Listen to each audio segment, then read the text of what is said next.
Actes des Apôtres, chapitre 20.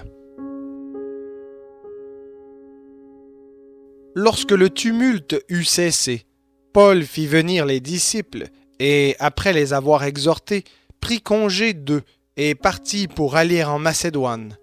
Il traversa ce territoire en adressant aux gens de nombreuses exhortations, puis il se rendit en Grèce. Il y fit un séjour de 3 mois, et il était sur le point de faire voile vers la Syrie, mais à la suite d'un complot des Juifs contre lui, il prit la décision de retourner par la Macédoine. Il avait pour l'accompagner Sopater, fils de Pyrrhus, de Bérée, Aristarque et Secondus de Thessalonique, Gaius de Derbe, Timothée, ainsi que Tychique et Trophime, originaires d'Asie. Ceux-ci prirent les devants et nous attendirent à Troas. Pour nous, après les jours des pains sans levain, nous nous sommes embarqués à Philippe et au bout de 5 jours, nous les avons rejoints à Troas où nous avons passé 7 jours. Le premier jour de la semaine, nous étions assemblés pour rompre le pain. Paul, qui devait partir le lendemain, s'entretenait avec les assistants et il prolongea son discours jusqu'à minuit. Il y avait un assez grand nombre de lampes dans la chambre haute où nous étions assemblés. Or, un jeune homme du nom d'Eutychus, assis sur le bord de la fenêtre, fut pris d'un profond sommeil pendant que Paul prolongeait l'entretien. Entraîné par le sommeil, il tomba du 3e étage et fut relevé mort. Mais Paul descendit, se pencha sur lui, le prit dans ses bras et dit « Qu'il n'y ait pas de trouble parmi vous, car son âme est en lui. » Quand il fut remonté, il rompit le pain et mangea. Puis il parla encore assez longtemps jusqu'à l'aube, après quoi il partit. On ramena vivant le jeune homme et ce fut une grande consolation. Pour nous, nous avons pris les devants sur le navire et fait voile pour Assos, où nous devions reprendre Paul. Ainsi en avait-il décidé parce qu'il devait faire la route à pied. Lorsqu'il nous eut rejoints à Assos, nous l'avons pris à bord pour aller à Mytilène. De là, continuant par mer, nous sommes arrivés le lendemain devant Chio. Le jour suivant, nous touchions Samos, et le jour d'après, nous arrivions à Milet.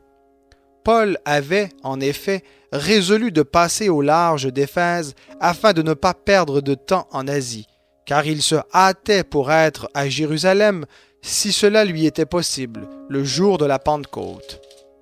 Cependant, de Milet, Paul envoya chercher à Éphèse les anciens de l'Église. Lorsqu'ils furent arrivés auprès de lui, il leur dit « Vous savez comment je me suis tout le temps conduit avec vous depuis le premier jour où j'ai mis le pied en Asie. J'ai servi le Seigneur en toute humilité, avec larmes, et au milieu des épreuves que me suscitaient les complots des Juifs. Sans rien dissimuler, je vous annonçais et vous enseignais publiquement et dans les maisons tout ce qui vous était utile, en proclamant aux Juifs et aux Grecs la repentance envers Dieu et la foi en notre Seigneur Jésus. Et maintenant voici que, lié par l'Esprit, je vais à Jérusalem, sans savoir ce qui m'y arrivera. Seulement de ville en ville, le Saint-Esprit atteste et me dit que des liens et des tribulations m'attendent.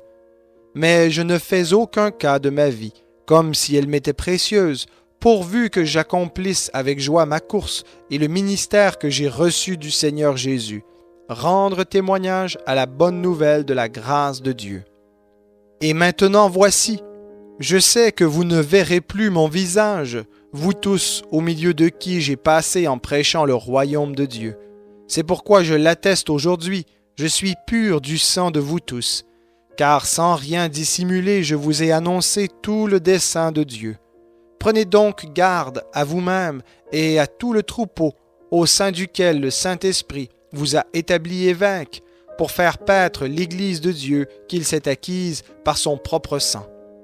Je sais que parmi vous, après mon départ, s'introduiront des loups redoutables qui n'épargneront pas le troupeau, et que du milieu de vous se lèveront des hommes qui prononceront des paroles perverses pour entraîner les disciples après eux.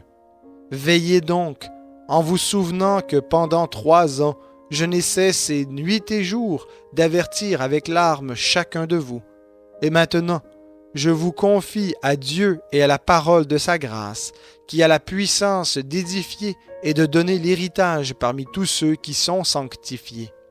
Je n'ai désiré ni l'argent, ni l'or, ni les vêtements de personne. Vous savez vous-même que ces mains ont pourvu à mes besoins et à ceux de mes compagnons. En tout, je vous ai montré qu'il faut travailler ainsi pour venir en aide aux faibles et se rappeler les paroles du Seigneur Jésus, qui a dit lui-même « Il y a plus de bonheur à donner qu'à recevoir ». Cela dit, il se mit à genoux pour prier avec eux tous. Tous, avec de grandes lamentations, se jetaient au cou de Paul et l'embrassaient. Ils étaient surtout affligés parce qu'il avait dit qu'il n'allait plus revoir son visage. Puis ils l'accompagnèrent jusqu'au navire.